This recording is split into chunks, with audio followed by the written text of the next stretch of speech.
Hi guys, Finch here and welcome down to Tech Tuesday, your weekly look at everything to do with technology in golf. And the first thing to say is yes, this is a hoodie. Galvin Green now make hoodies. I'm a very happy man. And there are lots of other things to be very happy about this week. Now, I'm not done a Tech Tuesday in the last couple of weeks because of the Open and a few other things. So I've got a lot of stuff to catch up on. First of all, the new Mizuno irons are out and boy oh boy. Other companies are bringing out new clubs as well, so Cobra have just released a new set of one-set irons, and Odyssey have officially released their new colour of putter, which is a copy of, a slightly different shade of the TaylorMade putters, probably. So first of all, let's start with the new Mizuno irons, and it's the MP18 range. Now the irons in the MP18 family are the MP18, which is the classic blade. We've got the MP18 Muscleback, and then the MP18 MMC, which stands for multi-material cavity. Now we were lucky enough at the Open to get on the Mizuno tour truck and actually get a hold of these irons. Now we're still waiting to actually hit them and to test them, but I can say that they look just really nice. They're incredible. They are so sexy. It's the only word I can use to describe it. Now, beauty is in the eye of the beholder. There's absolutely no doubt. And the MP18 iron to me looks like almost a perfect blade. It's small, it's compact, it looks amazing, it's shiny. It is more of a piece of art than it is a golf club. And for anyone who is familiar with Mizuno irons and Mizuno blades, this really shouldn't come as a massive surprise because Mizuno irons have always looked really good, apart from a few more cavity bag designs which they brought out in the last 5 or 10 years, but really the blade, the Mizuno blade, is just glorious to look at. And the MP18, in my opinion, is the best looking one I've ever seen. Interestingly enough, when you compare these irons together, there are slight differences in how they look, but generally they all look very good. Even the MMC, which is a more bigger iron, if you want to look at it like that, still looks compact, looks gorgeous. And just to explain a little bit more about these irons, how they came to be. Now the guys at Mizuno were talking about one of their most influential master craftsmen called Turbo. And Turbo shaped and ground the original designs at the factory over in Japan, and he was influenced by the work that he did with Sir Nick Faldo so many years ago now. So the blades have a shorter blade length, cambered top line, and a steep progression into sharp, compact wedges. This is what I'm reading from the Mizuno website, by the way. And this quote is from Chris Voschel, who says, "We significantly shifted the balance of science and art with the MP18s. You can instantly notice a greater impump for the master craftsman in that the MP18 is more like the blades that made Mizuno famous, just more precise in its flow and manufacturing. At impact, this is just about perfection." So this is a little bit of a shift for Mizuno. So they're starting to position Turbo as this master craftsman and really going down into what you would hope that your Japanese irons are produced like. So in a forge with a master craftsman, you know, everything that you'd like to believe about Japanese steel. You can imagine harking back to the samurai sword days. God, I'm such a kid. Now, quite like the quote that they've said here about, "We've significantly shifted the balance of science and art with the MP18s." Now, the big difference that they've made here with the MP18 design, and again, this is from the website, this is from the press release, although this is what was explained to us as well. The MP18 iron should boast an even softer feel thanks to an evolved grain flow forge HD high density process that concentrates the grain in those billets more tightly for more precise feedback. So what Mizuno were explaining was when these billets of steel are basically smacked into the shape of the iron, when you smack these irons into shape, out of the side basically spills some of the steel, not exactly spills, but gets pushed out to the sides. Now what they've done is they've made the molds a little bit tighter, so not as much can escape. So therefore the steel is more concentrated and therefore there's more loveliness in the head. But let's be honest, even though the science of this is great and the forging technique, as it was explained, is lovely, it's really interesting how they make these clubs and how they make such fantastic performing clubs. But this is really about how these clubs look. The MMCs are a more technically advanced iron. There's more of a construction process that goes into it, combining different materials within the club head. But the MP18, the pure blade, There's no science about that. That is just about the artwork. That is just about the beauty of these clubs. And I'm really excited to get my hands on them, I have to say. But guys, what do you think? What are the best looking irons that you've ever seen? Obviously, beauty is in the eye of the beholder. I've had people who think ping irons are the most beautiful irons that they've ever seen.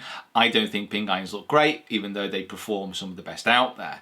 But these Mizuno irons look just incredible. So what do you think? What are the best irons that you've ever seen? Are you excited about these Mizuno irons as well? And what do you think? Are you going to try and get your hands on them? And this brings us on to Cobra, who are bringing out a new set of one-length irons. But not only one-length irons, they're bringing out a whole new range called the F-Max range. Now, the F-Max range includes drivers, fairway woods, hybrids, irons, and wedges, and is all based around people who have slower swing speeds who need help with their games.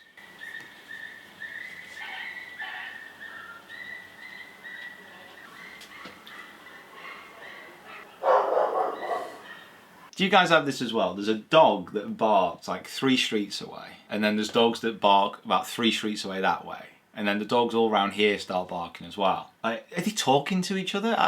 But anyway, a bit of an insight into this F-Max range. When it comes to the super game improvement category, this is a quote from Cobra, it can't be overstated how important lightweight construction is to this category of player. With the creation of the F-Max, we have focused on the concept that lighter means easier to hit, and we have gone to great lengths to ensure that even our components deliver superiority when it comes to reduced weight. So reading in between the lines, these are going to be very, very light clubs with all the weight that they have saved shoved to the back to help get the ball in the air and to bring a higher moment of inertia and make these clubs more forgiving. And I think for many golfers this is quite good news. There are not enough golfers out there who use more forgiving clubs when it would suit their games, rather sticking with clubs that I don't think will help them the most. But this really does push again Cobra more in front as far as the one length category is concerned. Now remember, when they signed Bryson DeChambeau, they were forced into making a one length set of irons. If they hadn't signed Bryson DeChambeau, would they have made a set of one length irons? Obviously we don't know the inner workings of Cobra, but I would hazard a guess to say no. However, since launching the one length irons, and especially the Forge one length, the ones that I use and the ones I've been enjoying using as well, they have sold out multiple times on those iron sets. Now their argument, and what people are tending to say, is that a one length iron will make golf more simple for many people. Using a similar ball position, using a similar setup, and using clubs which are all one length, different lofts and different head densities to get different distances. And what this means is Cobra now offer these one length irons in a tour version, a cavity back version, a junior version, and now this super forgiving version, which I believe is going to be out August 18th. Is hitting stores. And it's interesting what's going to happen to the one length iron debate, because when they came out everyone knew why, like I said, because of the DeChambeau situation, and it's great to see him winning on tour as well, by the way. What an amazing event that was that he won. He was so pumped up. However, it does seem that they are sticking by this concept. Now whether that's because they've got DeChambeau or because early sales seem to be quite positive, I would hazard a guess now on the latter of those. But it does mean that these are probably going to be around for some time. Now, have you guys tried one length irons? And what do you think? I've been using them now for pretty much this season. I've enjoyed using them. I think there are some good bits and some bad bits about them.